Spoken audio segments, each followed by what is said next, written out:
नमस्कार दोस्तों। आज की वीडियो में कुछ खास होने वाला है। यहाँ पे मेरी वाइफ बगल में बैठी है, कह रही है कि अपनी एक्स का वीडियो बनाओ। तो चले वो जाए, एक्स का ही बनेगा आज वीडियो। लेकिन एक बात है कि रियल कहानी है, इसलिए किसी का नाम नहीं लेंगे। चलिए तो शुरू करते हैं। तो बात लगभग 2008 के पहले की है। कहे कि 2008 के पहले तक मैं होमगार्ड में ड्यूटी किया था। तो होमगार्ड का बात आता है तो मैं क्लियर कर दूं कि मैं 2004 से लेकर के 2008 तक होमगार्ड में था। इसी वजह से आज मेरी जो भी नौकरी लगी है बस उसी के आरक्षण की वजह से लगी है, वरना नहीं लगती। तो होमगार्ड में जब था उस दौरान बहुत सी जगह में मैं ड्यूटी किया था, लेकिन एक जगह पे ड्यूटी कर रहा था। वहाँ पे मेरा दोस्त एक था, उसकी एक गर्लफ्रेंड थी। और हम दोनों के पास में मोबाइल हालांकि था, रिम का सेट था। ढाई हजार में दोनों खरीदे हुए थे, और जितने का मोबाइल था उतना का टॉक टाइम भी मिला था, उतना बात करने का भी मिला था। उस समय 1 मिनट बात कीजिए या तो फिर 1 घंटा बात कीजिए, 1 रुपया ही कटता था। लेकिन उस समय और ज़्यादा जान पहचान जितने भी थे उन लोगों के पास में मोबाइल था नहीं, इस वजह से बैलेंस पड़ा ही रहता था।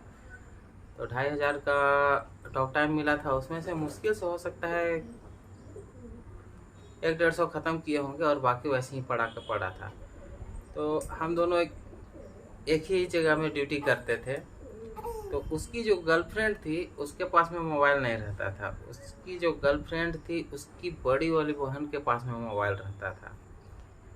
तो उससे बात करने के लिए मेरा दोस्त क्या किया, एक तिकड़म लगाया, और उसकी जो बड़ी वाली बहन थी उससे मेरा दोस्ती करवाया, ताकि अपनी गर्लफ्रेंड से वो बात कर सके।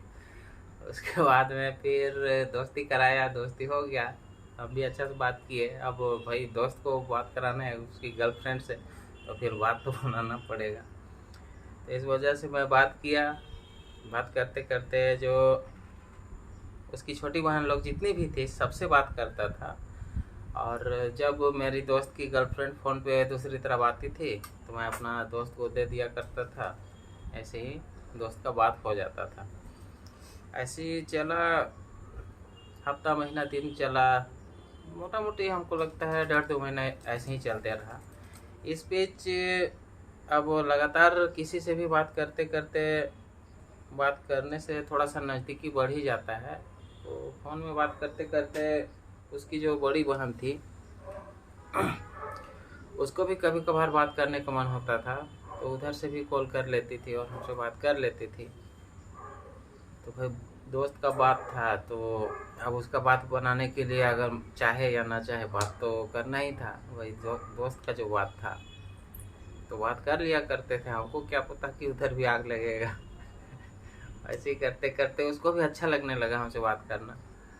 और मेरी भी कोई थी नहीं, तो फिर हमको भी अच्छा लगता था उससे बात करना, हम भी बात किया करते थे।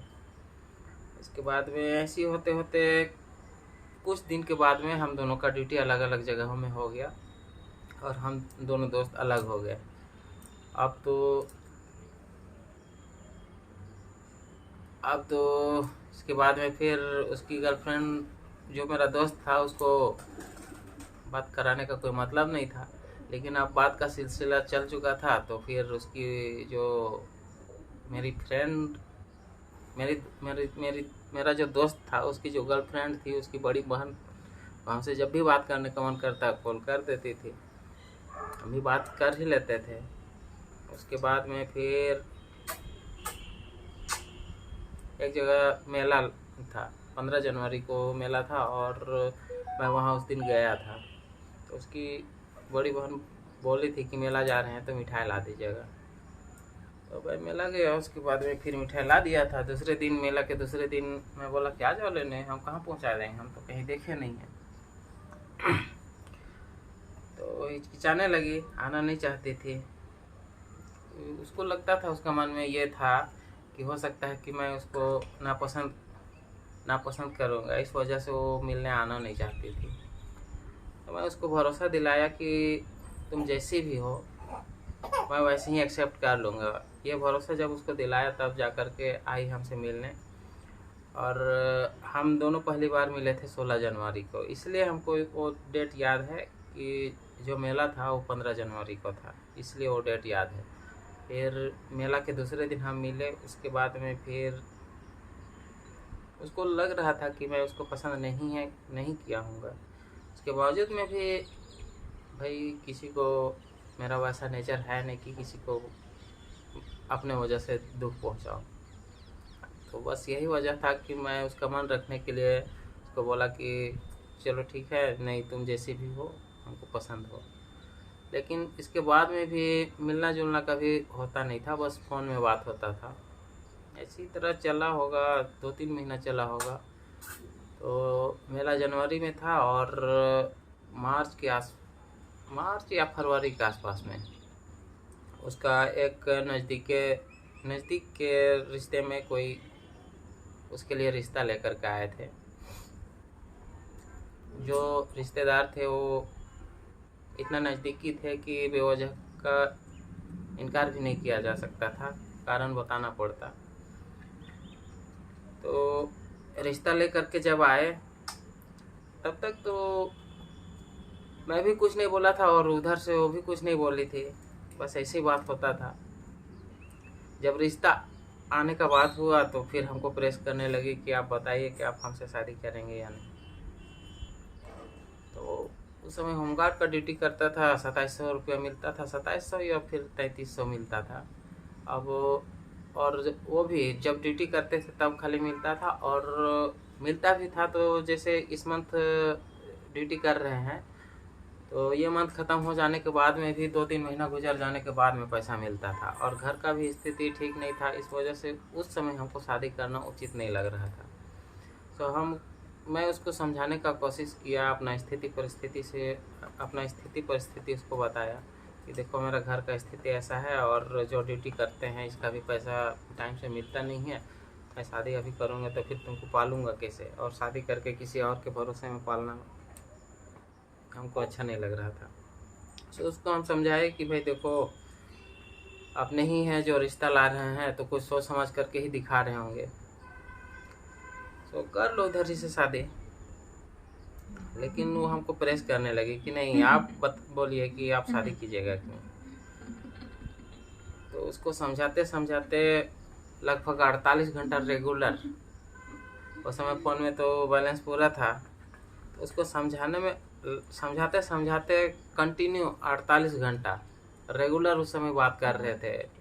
मैं उसको समझाने का कोशिश कर रहा था कि तुम शादी कर लो, और वो मेरे ऊपर प्रेस कर रही थी कि आप बोलिए कि आपको करना है कि नहीं, बाकी क्या करना है नहीं करना है मैं खुद समझ लूँगी, ये बोल रही थी। उसके बाद में फिर 48 घंटा हो गया, मान नहीं रही है, अब ज़बरदस्ती बोल रही है कि नहीं आप बोलिए बोलिए। तो लास्ट में मैं भी सोचा कि भाई कभी ना कभी किसी न किसी से तो शादी करना ही है, तो चलो कर ही लेते हैं। ये सोच करके मैं बोला कि ठीक है करेंगे शादी। इसके बाद में आए उसको देखने लड़का पक्ष के, तो लड़का पक्ष के तो उसको पसंद किए, और लड़की पक्ष से भी सारे लोगों को पसंद हुआ, लेकिन इसको शायद यह रिश्ता मंजूर नहीं था, या उससे ज़्यादा हमको पसंद करती थी, अब वही जाने। लेकिन बाद में फिर बोलने लगी कि नहीं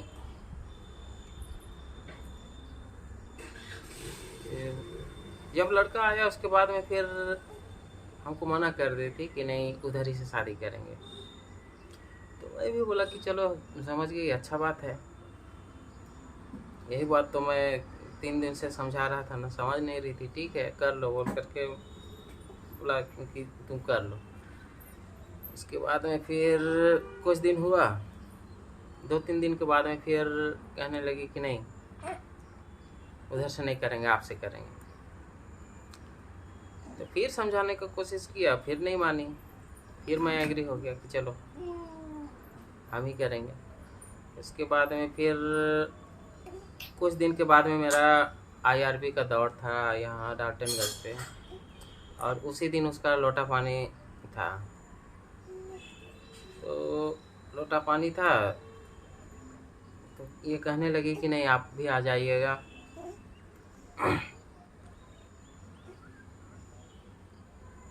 तो जो लोटा पानी करने आएंगे लोटा का पानी आपको दे देंगे, ऐसे कहने लगी। तो मैं बोला कि नहीं, मैं उस दिन नहीं आ पाऊँगा, और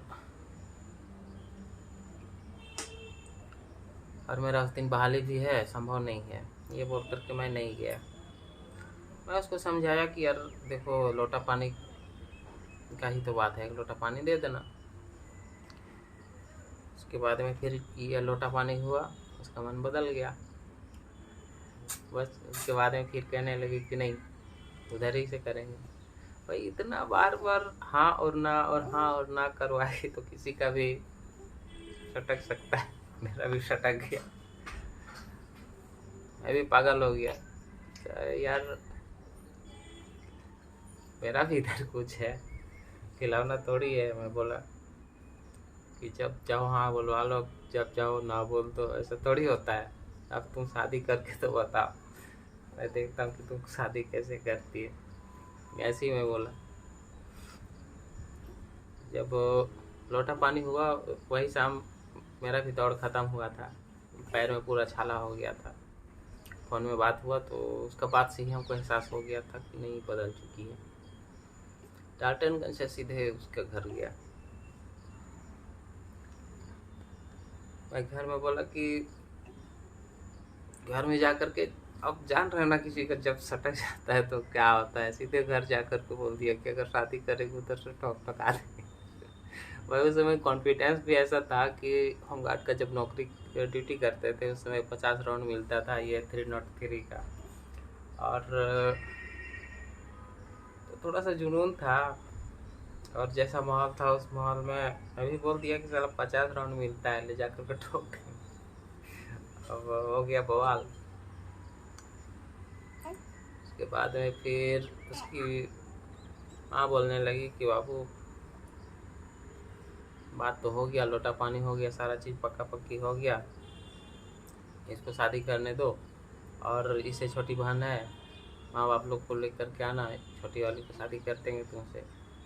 लेकिन हमको पता था कि छोटी वाली का क्या है नहीं है, वही अपना दोस्त है, ये से कैसे कर सकते हैं, सो मैं नहीं गया। उसके बाद में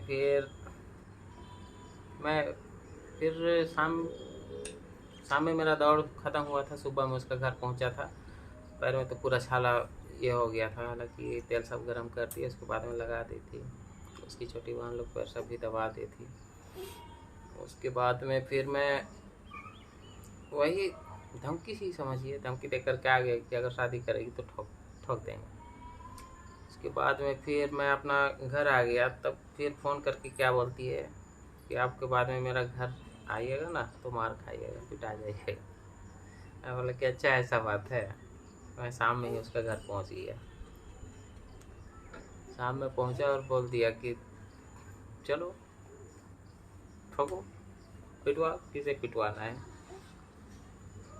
उसके बाद में फिर बातचीत शुरू हुआ। उसकी उसकी माँ फिर हमको समझाने का कोशिश करने लगी, हम नहीं समझ रहे थे। हम बोले कि ठीक है शादी कर दो, कोई दिक्कत नहीं है, रोक टोक नहीं करेंगे, लेकिन ठोक देंगे, जिसे शादी करेगी ठोक देंगे, बोल रहे थे। जब बस इतना बोलना था कि इसके पहले भी ठोक देंगे बोले थे, हालांकि इसके पहले बोले थे उसमें इसकी छोटी बहन लोग नहीं सुनी थी। लेकिन इस बार जो मैं बोला तो उस समय इसकी छोटी बहन लोग सारे के सारे वहाँ प्रेजेंट थे, सब लोग सुनी मेरा बात। उससे छोटी 4 बहन है, चारों इतना ज़्यादा रोने लगी ना कि पूछिए मत। कि जैसे किसी के घर से अगर डेड बॉडी जब निकलता है तो जैसे रोते हैं ऐसे रोने लगे। अंदर से बहुत ही बुरा लगा था। इसके पहले भी मैं बोला था कि मेरा नेचर वैसा तो है नहीं कि मैं अपने वजह से किसी को दुख पहुंचाऊं। यहाँ भी वही हुआ। तो उन लोगों को रोते हुए देख करके भाई बहुत बुरा लगा अंदर से कि भाई इतना ख़त्म आदमी हूँ मैं कि मैं 4 इसकी बहन है उन लोग को रुला रहा हूँ। बहुत बुरा लगा। मैं बोला क्या, अरे चुप हो जाओ, ऐसा कुछ नहीं करेंगे, जब तुम लोग अपनी दीदी की शादी करो धूमधाम से, कुछ नहीं होने देंगे। अगर कोई कुछ बोलेगा भी ना तो बताना, नहीं कुछ करेंगे, जब खुशी से शादी कर लो। उसके बाद में फिर रोना धोना चुप हुआ, ख़त्म हुआ। उसके बाद में फिर खा पी करके हम चले आए। इसके बाद में शादी का डेट फिक्स हो गया था, लोटा पानी हुआ। उसके बाद में लड़का आना जाना चालू कर दिया था। लड़का से भी बात हुआ था शादी के पहले। लड़का बोल रहा था कि हम जब बारात लेकर के आएंगे आ जाना, तेरा शादी करवा देंगे। मैं भी बोला था कि भाई अगर ऐसा बात है तो इनकार कर दो शादी से, तो उतना तो हैसियत रखते हैं कि हम अपना बारात ले जा कर के शादी कर सकते हैं।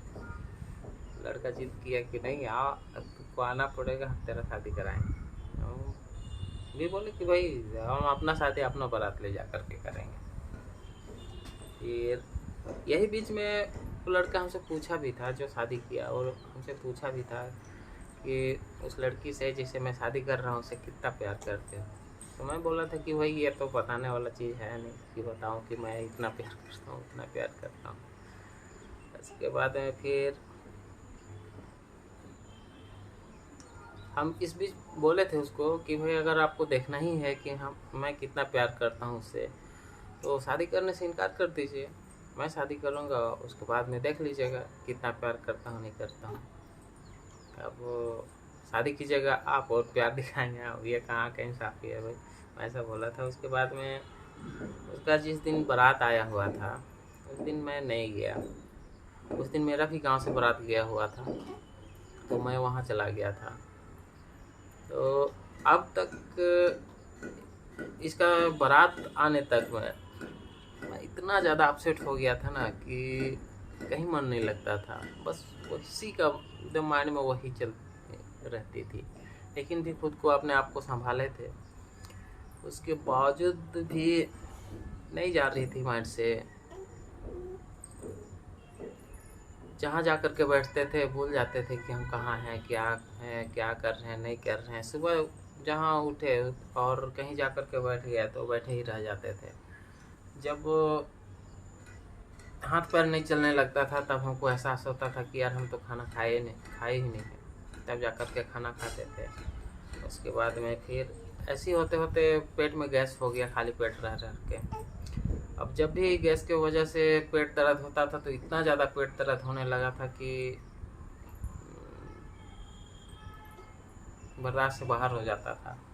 तो उस दिन भी जब मैं बारात गया था अपने गांव से, जो बारात गया था उसमें, तो उसमें भी जब वहाँ पहुँचे उसके बाद में मेरा पेट का दर्द स्टार्ट हो गया।